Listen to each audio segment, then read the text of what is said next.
We seem to be in a very turbulent, very vulnerable time for Linux. Recently we had copy fail, very shortly after that was dirty frag. This was very much based on that copy fail work, but somebody else found the exploit, so even though this was under embargo, things were going to be patched, it just had to be published early because everybody already knew about it. Then to jump on the bandwagon, we have what are very likely to be entirely made up exploits just to make it seem like there's even more going on. There is no doubt in my mind that we're going to be seeing a lot more of this. We live in a world of AI-powered vulnerability discovery. You can say, oh, I don't like AI, I don't want to use AI, but your enemies are going to be using it, they are going to be finding problems, and you're gonna have to deal with the problem at the end of the day. Put into the hands of a professional, these tools can either be incredibly dangerous, finding exploits long before anybody else knows about them, or incredibly positive, and then fixing something before you even know you're vulnerable. Put in the hands of a moron, well, you've seen all the vibe-coded nonsense out there. I've talked about the topic a few times in the past, but Cameron also has a really good video on this. It only has a couple of views, so be sure to go check that one out. But today, what I want to discuss is a kernel patch set related to these vulnerabilities, not individually fixing them. Obviously, for every vulnerability that comes up, it's gonna have its own patch. You can't just generally deal with those, I guess, except for deleting the entire kernel. That's usually a good way to fix any of your vulnerable code paths. No. This is a patch set known as the Kernel Killswitch. With a name like that, normally I would kind of discard it, even if it was by like a serious developer, if it wasn't someone who was, you know, actively known in the kernel, that had this ability to get things merged, something like that usually wouldn't go anywhere. In this case, though, it is submitted by NVIDIA engineer Sash11, and way past all of the code down here, we also have comments from people like Greg Crower-Hartman and various other notable kernel developers. At the very least, I thought, okay, maybe there's something here, maybe there is something worth actually looking at. And I think this is a very interesting approach to the problem. It's an approach that could very much cause far bigger issues depending on how you use it, but it's definitely interesting. When a security issue goes public, fleets stay exposed until a patch kernel is built, distributed, and rebooted into. Technically, you can also do live patching, but this is separate from regular kernel patching, and regardless, you still need a patch to live patch a kernel. For many such issues, the simplest mitigation is to stop calling the buggy function. Killswitch provides that. An admin can write this command right here. After this, AF_ALG send message returns eperm on every call without running its body. Basically, if you call this on a function in the kernel, that function always fails. It will never run the function. This mitigation takes effect immediately and is dropped on next reboot. Now, the dropped on next reboot part is very, very important, and we'll get to why a bit later. A lot of recent kernel issues seeing code paths most installs only have enabled to support a relative minority of users. AF_ALG, KSMBD, NF tables, VSOC, AX25, and various other similar things. For most users, the cost of this socket family stops working for the day is much smaller than the cost of running a known vulnerable kernel until the fix lands. I know for some of you, your eyes have already slid right down to this bit here, and yes, this does have Claude attached to it. Yes, Claude did help out. However, Sasha has been in the kernel probably longer than I've been making videos. This is a very established engineer. This is what I was talking about in the beginning. This is someone who is a good engineer who is using this tool to sort of augment their work. Basically, the idea here is an admin, someone with root access to the machine. If they want to go and disable a function in the kernel because that function is vulnerable or potentially it's crashing the kernel, they could then do that and be about their day. Now, the gears very well may be turning in your head about things that can be done with this.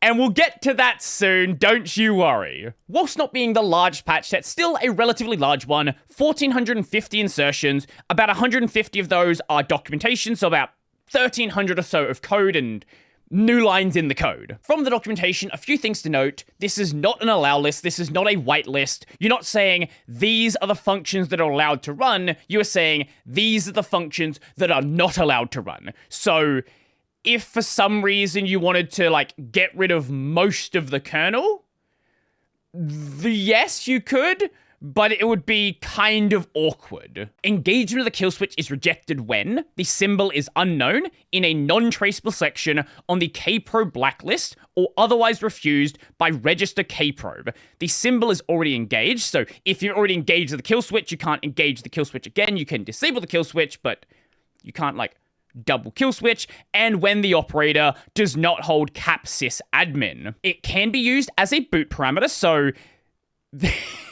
if you already noticed some of the problems here, you could put yourself into a very bad situation with this. If a module containing an engaged target is unloaded, Killswitch auto-engages the entry and emits a kernel warning, so the loss of mitigation is visible. Reloading the module does not silently rearm the Killswitch, the operator re-engages explicitly. So if this is in a module, and then you unload the module, the kill switch is disengaged because the function is just no longer accessible, the module is not loaded.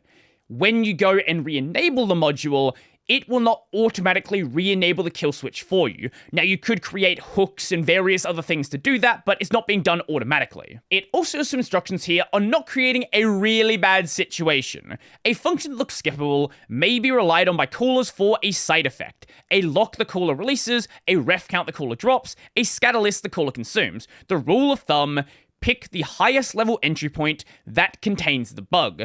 That gives callers no chance to dereference half-initialized state from a function whose body was skipped. This is documentation, though. This is not being enforced by any sort of functionality. Do you see where we're going here? Our first response here is from Greg Crowhart and Greg KH. This is kind of funny, but understandable. Odds are a distro want to pick this up so that they can enable this when their kernel updates do not get out to users quick enough. Obviously, the distro would not be enabling the kill switch, but they could put out documentation and say, hey, if you're on this version, we're going to have an update out soon enough, but until then, just run the kill switch to keep yourself safe. I figure that even if a kernel does go out in a timely manner, there are still days, weeks, months between when a new kernel is available and when the user reboots. Might as well try and improve their chances of survival during that period. So this is a problem, not just the reboot thing, but just installing updates. This is a problem that has been documented many, many times. I know people don't like that Windows forces updates. When they don't force updates, we get what has happened many times on Linux Mint, where you will see people that are 6 months behind on updates just because. I don't think there's a reason for it, just because. One thing some of you guys might be thinking is, we already have this functionality. Can't you just unload a module and then blacklist the module and never have that code be run? This was the mitigation for dealing with copy fail before the patches were available. Yes, you can absolutely do that with code that's in a module. Not everything in the kernel is a module.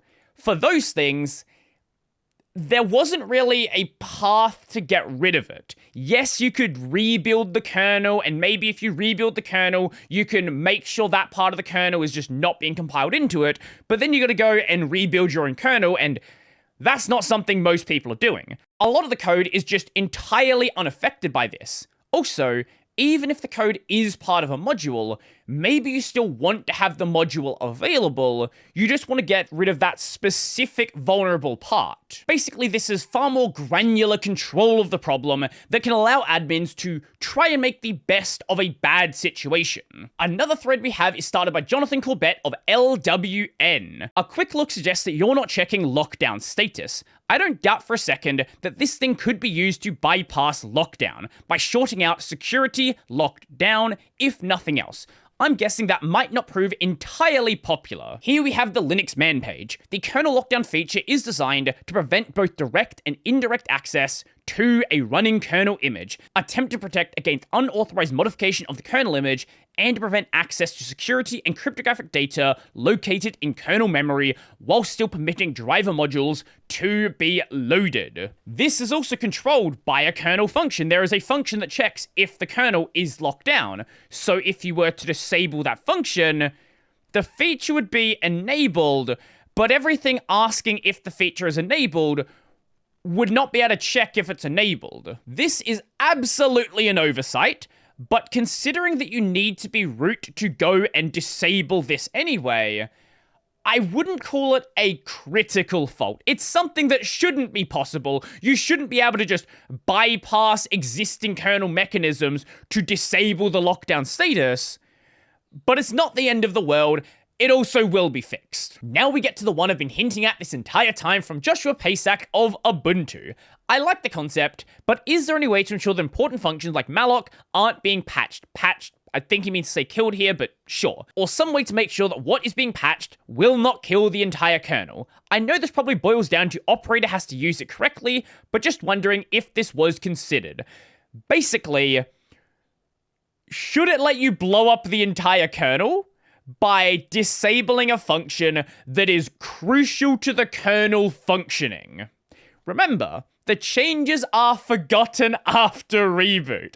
There's a good reason for that, and now you know the reason, because yes, you could just immediately crash the kernel using this. So I thought about it and realized it would be very difficult to decide on this list of functions, and even more difficult to keep maintained over time. Functions get added, removed, and refactored.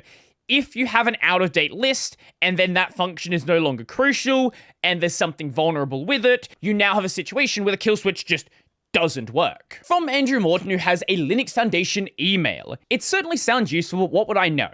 How do we hunt down suitable operations people, aka the target audience, to find out how useful this is to them? Also, this is a lot of code changing, so what about live patching? The main problem with live patching is that you need a patch to do it, and basically the only reason you live patch is if you can't shut the system down. But if you can live patch, you have a patch for the problem, so you don't need to live patch unless it is a mission-critical machine. Also, to get a live patch, somebody has to write the fix, build it against the exact kernel you're running. For distros, that's hundreds of different kernel, arch, and flavor combinations, sign it, and get it onto every machine. Most regular users won't be able to do it on their own because of secure boot limitations, so they depend on their vendor to provide them with one. Yes, you could write a live patch that just stubs the function out, same end state as Killswitch, but you still need to build, sign, and ship a module per kernel to do it. For regular people, this is not happening. This is why you pretty much only hear about live patching when it comes to enterprise systems. I know that some of you are going to say, couldn't this also be used in an exploit? What if there is some way to run the kill switch when you are not the admin of the system? And yes, that is absolutely possible. Every bit of code can be exploited under the right conditions. Every bit of code has pros and cons. At least from what I can tell, for these kind of cleanup problems, the pros probably outweigh the cons, especially as we are seeing more of these exploits being published without there yet being a patch available. I'm curious to see if it ever gets exploited, and if it does, that would be a very interesting topic, but I think it's still a positive change. There are still some changes that need to be made to fix up a couple of oversights, some bugs with the code, things like that, but this is probably going to get merged, so you're probably going to see some articles about this, whatever version it comes around in. Now, another concern raised is that even though this is only possible with root, it is still a very big hammer to hit things with. You can just knock out anything in the kernel. At the same time, though, the same can be applied to kernel live patching. With live patching, if you want to go and stub a bunch of random, really important functions, you can do that. You shouldn't, because you will crash the kernel, but it's basically a easier approach to doing that. And by being easier, it means that distros can actually get information out to people that is useful to them, that they can actually do. A lot of people, even though Linux, you do have to use the command line, things like that, a lot of people do get scared with these really complicated commands, these commands that are messing with kernel things, and understandably, because you can do things wrong, you can cause problems. But the easier you make it, the better it probably is for the regular user. So let me know your thoughts. Do you think this is a good approach to anything? Do you think this is going to have very bad side effects, very bad consequences? I would love to know. So let me know your thoughts down below. If you liked the video, subscribe as well. And if you really liked the video and you want to become one of these amazing people over here, check out the Patreon subscribes daily bearer pay linked in the description down below. That's gonna be it for me, and bye Kernel.